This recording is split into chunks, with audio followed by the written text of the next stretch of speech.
The story of Michael Boatright is a chilling descent into a world of crime, betrayal, and senseless violence. As a known member of the ZMF gang, Boatright's life had already been marred by multiple arrests, mainly for drug-related offenses. But this time, his involvement would escalate into something far darker, a cold-blooded murder that shocked the music world and beyond. The victim? Jose Dwayne Onfroy, better known as XXXTentacion, a rising star in the rap scene whose life was brutally cut short in an act of greed and cruelty. This case is not just about a senseless killing, but about the intersection of fame, violence, and the grim consequences of living a life entrenched in crime. What the hell am I seeing on my glasses? Is it a piece of dirt or something?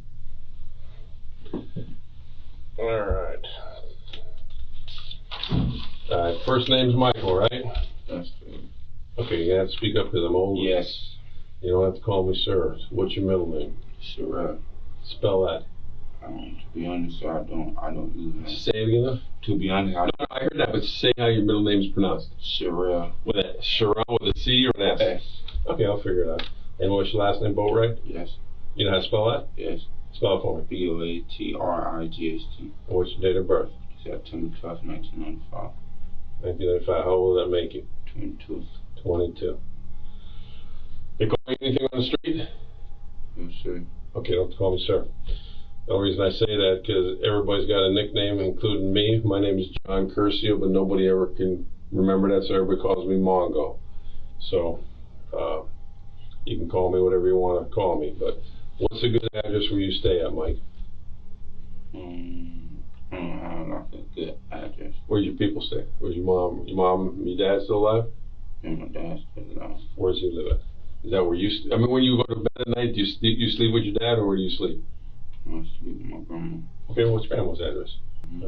Spent 30 years over there with the Fort Lauderdale Police Department. What's your grandma's name? Nadine Isaac. What is it? Nadine Isaac. Isaac? Alright. Alright, what's a good phone number for you? Alright, how long you had that number? Sometime. Huh? Sometime. Sometime like days, months, years? Months. Months? What is that, Metro? Yeah. Alright, I didn't even ask them where they got you. Where did they get you at tonight? Yeah, I don't even know what I'm here for. I want to tell you what you're here for, but I'm saying, did they get you on the street? Did they get you in a house? Or did they get you at? I'm going to ask them. I was just driving. You're driving? I was in the car. Okay. Alright, well see, again, I haven't asked them, so I'm asking you. Whose car were you driving? I wasn't driving. I said I was in the car. Oh, well see, you talked so low, I couldn't hear you. Okay, you was in the car. Yeah. You're a passenger. Yeah, I know what's going on. Yeah, I got to get some background about you. Yeah, you're a passenger. I have a warrant from a judge for you, so I'm trying to get some information from you. So I never met you before, you never met me before. That's why I'm trying to ask you certain questions. You was driving as a passenger. Who was driving the car tonight? This girl I know. This girl you know? Okay. Okay. How far did you go to school? High school. 10th grade. 10th grade? Where'd you go? Different schools. Okay, which one? Last school I went to was Pine Ridge. Pine Ridge, down there off Davie? What before they put you in that school, because that means you had some problems in some other school. What other school were you at? In the Northeast. Northeast? Northeast. Shit, you were all the way out in Taravella and Coral Springs? Where else? Yes, sir. So which one did you go to last? Northeast or Taravella? Northeast. Okay, well if you're a Lauderdale Manors living, you should have been a Dillard man, right? I ain't always stayed in Lauderdale. Okay, did you ever live up there by Northeast? Yeah, that's why I went to Northeast. Okay, you remember who were you staying with up there? My grandma. Okay, these aren't tough questions, man. You play play sports or not? I'm asking you to get information, background. Now, believe me, I'm going to tell you what this is all about in a second. I'm going to give you a copy of what this is about. But I got to get background so I know who I'm talking to and you know, did you understand? I warned you, so I didn't know what I was doing. Okay, well, I'm just letting you know. All right, so you went to You went to Northeast. You went to what grade? 11th, 10th grade? What year was the last year you went to school? 2001. Was a long time ago. I saw you had some competency court things. What's that all about? Have you ever been to a doctor where they like to a doctor where you gave a prescription medication for something? Okay, what's that all about? What about you? You done any drugs tonight? Like smoked any weed? Took any mollies? I did a lot of drugs. You did a lot of drugs? And I did weed. Weed? How much weed did you do? A lot. A lot, like what? One joint, one like this big? How big? Like, what does it mean? How much weed? I know what I'm here for, so. Okay, I'm gonna let you know that, but I gotta make sure you understand. The weed from me, they say I'm here cause I had coke dope on me. Oh, you had dope on you when you got caught? So I hop on. Okay, well, I'm just asking you, did you have it in your pockets, but did you do any of it tonight? No. I was about to. You was about to, so you didn't do any of it tonight. All right, somebody else is coming in. Sergeant Tellis here. If you wanted to talk to him, somebody wanted to talk to him. Who wants to talk to him? Oh. I finished shaving. Okay, well, we're live. I'll be right out there, Sergeant Ratella. I got the other two. Put over somewhere. Okay, Walt should be coming out there in a second. Hold on a second. Wait, no worries. Let's digress from this conversation. Yeah, because we were talking about District 5. Okay. Because of the construction. Okay, I got you. You know what I mean? Send him over there. Oh, by the way, the arms look good. All right. Send him over there. Just John Brown is at his desk, I think. I saw him come in. I think he's at his desk. So make sure that that's an agreement with Walt, because that's what we were going to do. Okay. So, as far as the you said you got two more, or all? No, I'm sorry. It's not the other two. It's the passengers of the vehicle. Oh, okay. I thought you meant the other two. Okay. Yeah, just let you can probably do those out front there. Okay. So, all right. I'm in the middle of. Gotta do the thing. All right. They're talking about something totally different. All right, going back to you. You didn't do any drugs tonight. You didn't smoke them. You didn't. Okay. Well, what we have is a search warrant for a murder case, and I was just asking you to see if you'd done any drugs, so I know if you're high when I'm talking to you. And I'm going to have a man come in here. He's going to take your fingerprints and your DNA, and he's going to take pictures of you. And then I'm going to come in, and you can either talk to me or not talk to me. All right? It's up to you. All right? Is that all right? But again, I just wanted to know how high you were tonight, and you're saying you're not high. So that's the only reason. Obviously, I made you mad by talking about that. All right? Have any questions before I bring the other man in here?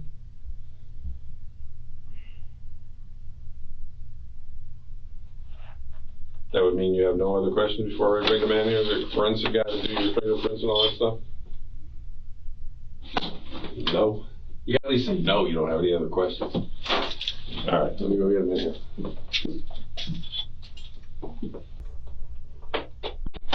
All right. Now I'm back with my paperwork for you.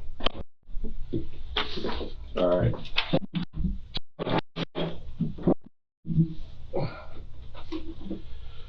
I'm explaining everything I want to know, but I only wanted to ask you one question. That was your drug use, if you were high or not. Do you mind answering that question for me before I tell you everything you want to know? Just been smoking weed. Okay, but how much weed did you smoke? 1, 2 joints? Smoking all day. All day? All right. Do you know why? You know what I do for a living? I'm a police detective. I just want to make sure you're not so high you think you're on Mars. You know you're in a police station, right? Okay. So I can hear you.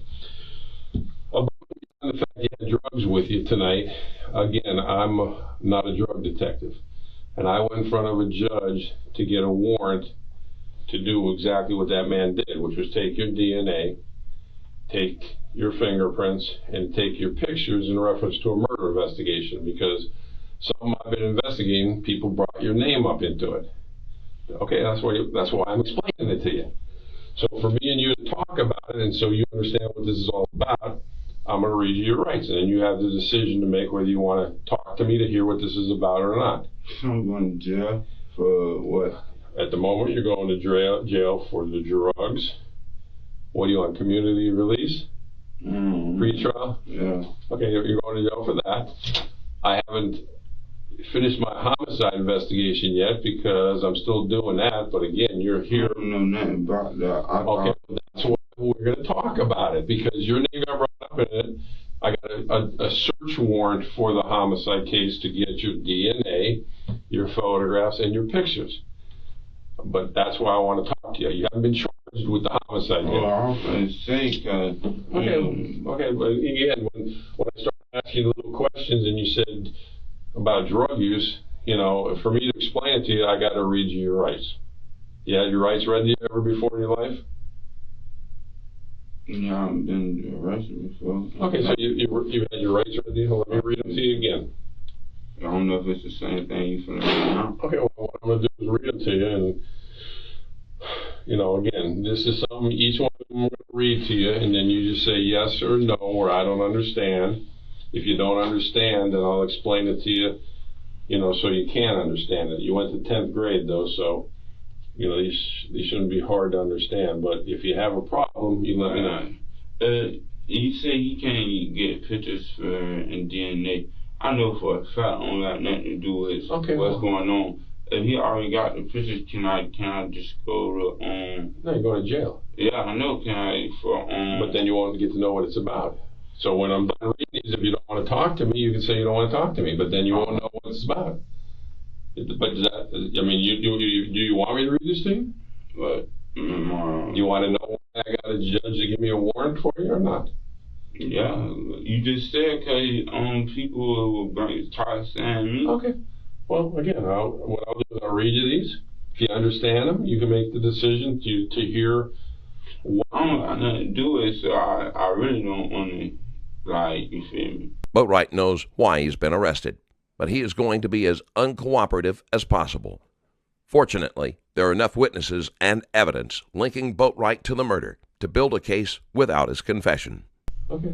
Well, once you read these to you, if you don't want to answer one or two of the questions or any of them, you don't have to answer any of them. All right. Because if you're not involved, one of the first questions I'm going to say is, where were you at? Mm-hmm. So, you know what I'm saying? Mm-hmm. Okay, so once I read these, you make that decision. Mm-hmm. Okay. Before I ask you any questions, I want to advise you of your rights under the law. Do you understand that I'm a police officer? Yeah. You want me to show you your badge? What's right over here? See? Work for the sheriff's office. I'm a police officer. All right. You have the right to remain silent. That is, you need not talk to me or answer any questions if you do not want to. Do you understand? Yeah. Okay. Should you talk to me, anything you say can be used against you in a court of law. Do you understand? Yeah.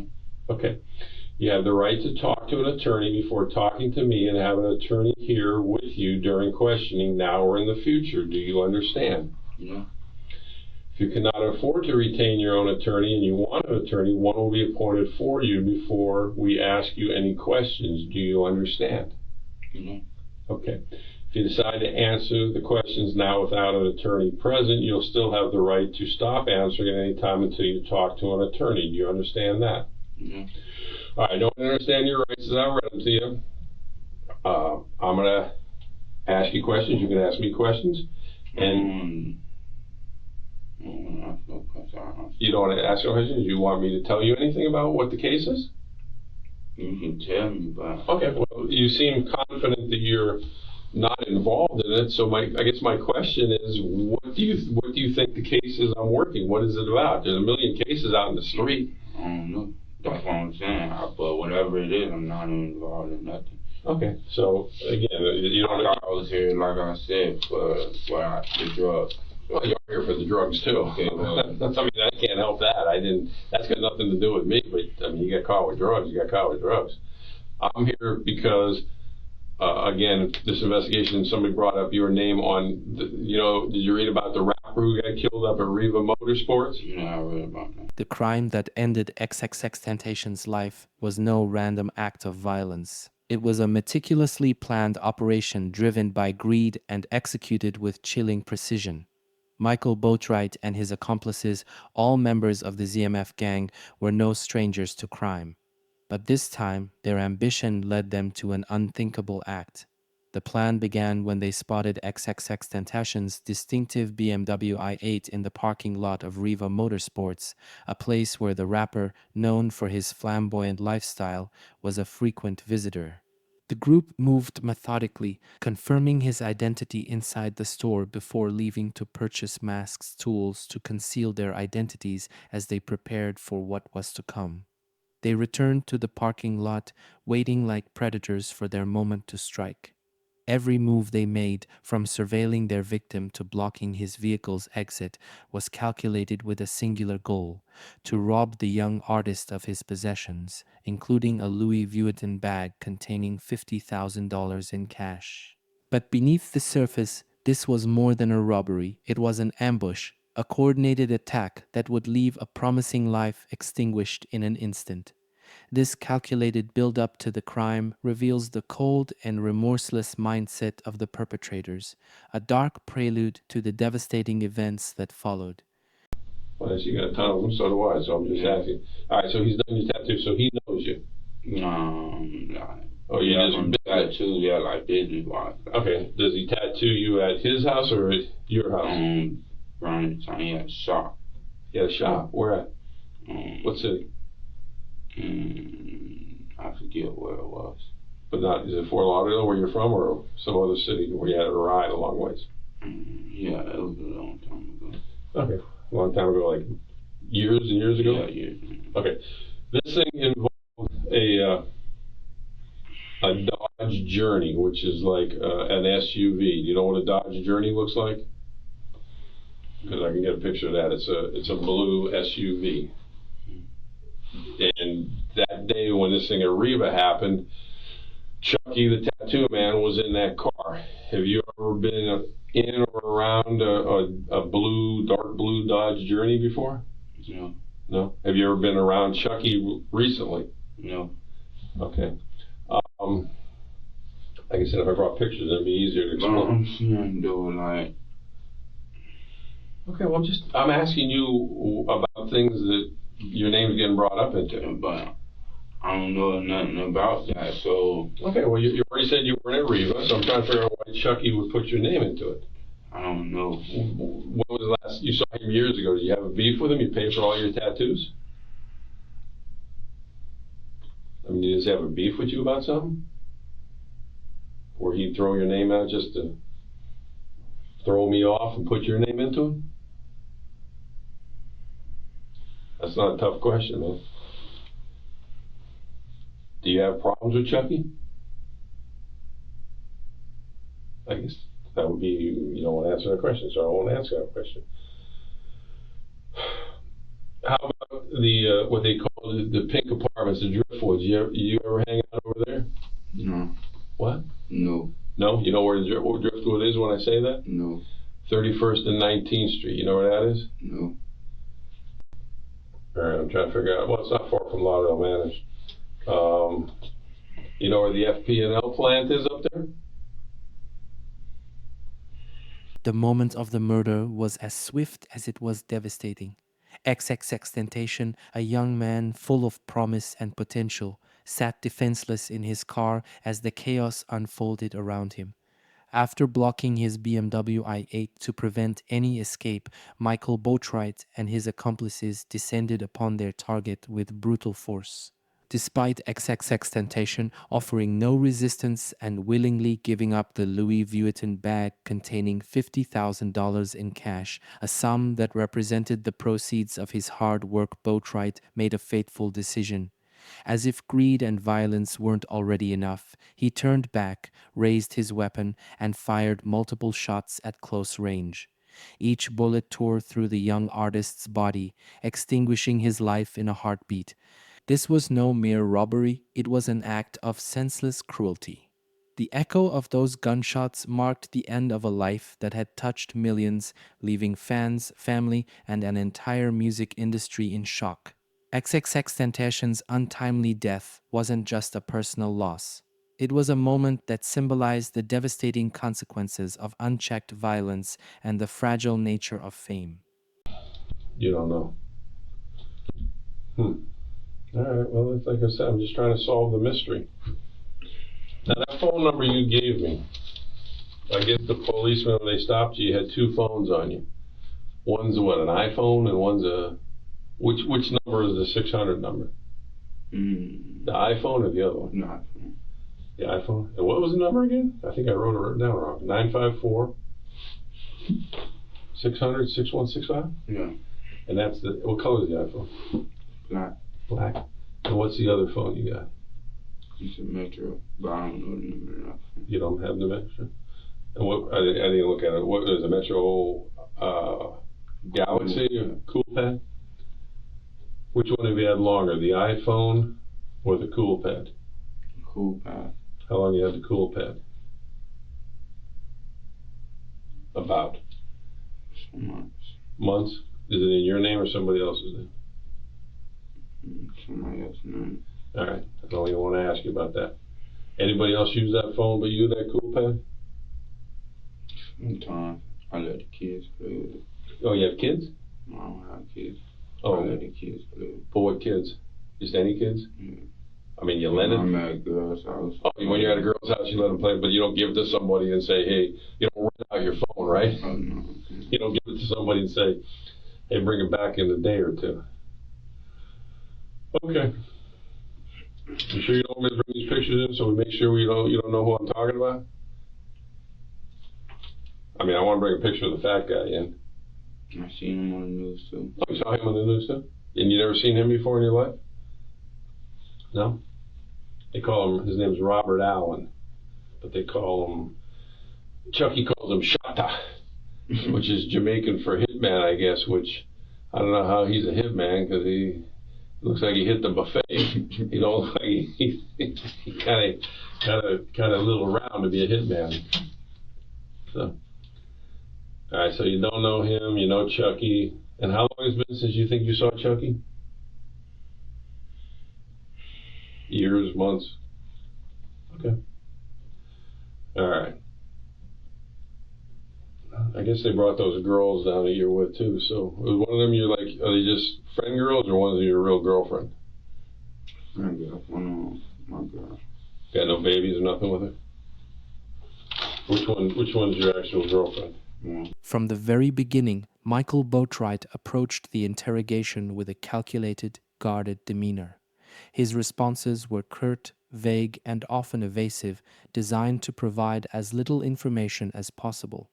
When questioned about his whereabouts, his answers were deliberately ambiguous, and he avoided acknowledging any connection to the events at Riva Motorsports. The detectives, however, were persistent, employing a methodical approach to unsettle him. They probed into his background, asking about his living arrangements, schooling, and even his past criminal record. But Boatright, clearly aware of the stakes, stuck to his strategy: deny everything and maintain a facade of detachment. What stood out during this initial phase was the stark contrast between the detective's calm, strategic questioning and Boatright's seemingly indifferent attitude. His refusal to engage meaningfully wasn't just an act of defiance. It was a reflection of a man who knew the walls were closing in but hoped silence might shield him. Yet, as the interrogation continued, the detectives were just getting started, armed with evidence that would soon unravel his carefully constructed facade. The detectives came prepared with an arsenal of hard evidence that placed Michael Boatright at the center of the crime. His fingerprints were found on the getaway car, a dark blue Dodge Journey, tying him directly to the vehicle used in the murder. Surveillance footage further painted a damning picture, showing Boatright and his accomplices entering and exiting the vehicle near the Driftwood Apartments, a key location in the case. Additionally, witness testimonies and statements from Boatright's co-conspirators began to solidify the narrative. Chucky, a known gang associate, had already provided details implicating Boatright, while another accomplice, Robert Allen, corroborated the story in exchange for a plea deal. Faced with this mounting evidence, Boatright clung to his story of non-involvement, denying any connection to the crime or the people involved. But the detectives weren't relying on his confession. The evidence spoke volumes, a web of physical and digital proof that dismantled Boatright's claims of innocence. Each piece was another thread tying him to the tragic murder of XXXTentacion, leaving little room for doubt about his role in the horrific act. All right, you want me to look at pictures of the driftwood? Were you getting into the car? I'll bring it to you. I just want you to understand this, man, because once me and you are done, I don't want you to ever be able to come back and say, Mongo, I should have told you the truth.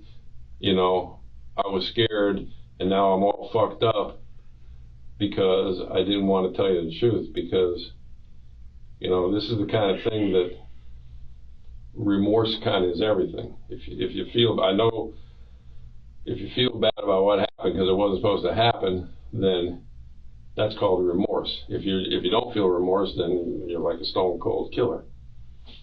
You know, and you know the sad thing about this is I can watch a video and I can see what happened. I can see who's getting in the car at the driftwood. I can see you guys backing the car up. I can see you getting out. I can see you walking over to Robert Allen's mama's house because the cameras capture everything, including the car wreck. When you guys wrecked the car afterwards. And everybody ran out of the car, you know? And the only reason I even know about that is because Chucky told us about it. So, you want to tell the truth or not? You're young, man. You need to tell the truth. You weren't driving. It wasn't your idea. These guys are all older than you. Eyewitness accounts painted a chilling picture of the fatal encounter, capturing the raw brutality of the crime. One witness recalled watching as a car abruptly blocked XXXTentacion's BMW, leaving him no chance to escape. Two masked men jumped out with guns drawn, their movements swift and deliberate. Despite XXXTentacion's refusal to open his car door, the suspects forced their way in, demanding valuables while holding him at gunpoint. The witness described hearing 3 distinct gunshots, the chilling sound echoing through the parking lot as the attackers fled the scene. The suspects, covered head to toe in dark clothing, acted with ruthless precision, leaving little room for error. Their faces were hidden, but their intentions were unmistakable to overpower and rob their victim. These testimonies captured the stark reality of the crime, a young artist trapped and powerless, his life taken in a matter of seconds. For the witnesses, the memory of that violent moment would remain etched in their minds, a tragic testament to the senseless loss of life. The detectives approached the interrogation with a mix of patience and psychological strategy, aiming to chip away at Boatright's resolve. They framed their questions to evoke a sense of guilt and remorse, painting vivid images of the crime scene and emphasizing the consequences of silence. One key tactic was their use of evidence to dismantle Boatright's denials. They mentioned surveillance footage, fingerprints on the getaway car, and statements from co-conspirators, all while suggesting that others involved had already cooperated. This technique served to isolate Boatright, making him feel cornered by the overwhelming weight of the case against him. Additionally, the detectives played on his youth, subtly positioning him as someone who might have been influenced by older, more dominant figures in the gang. By doing so, they sought to elicit an emotional response, hoping he might confess out of a desire to appear less culpable. But Boatright remained steadfast, offering little more than evasive answers and minimal acknowledgement of their claims. His silence, however, only reinforced the detectives' certainty. Every question was designed to emphasize the inevitability of justice, leaving Boatright with fewer and fewer options as the walls closed in around him. You're here for a homicide DNA search warrant, fingerprints, and photographs, and now you ask me to tell you what the homicide's about. I don't care about what the homicide's about. I want to get done what I'm here for. Okay, well, you want to be taken to the county jail, is that what you're saying? Yes. Okay. No problem.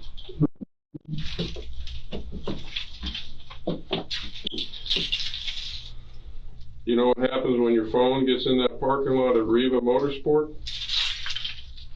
Picks up the route. You know that?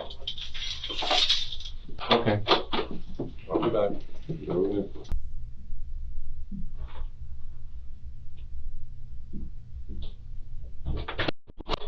All right, he's finishing your paperwork up. Among the co-conspirators, Chucky, real name Dedrick Williams, was the mastermind behind the robbery.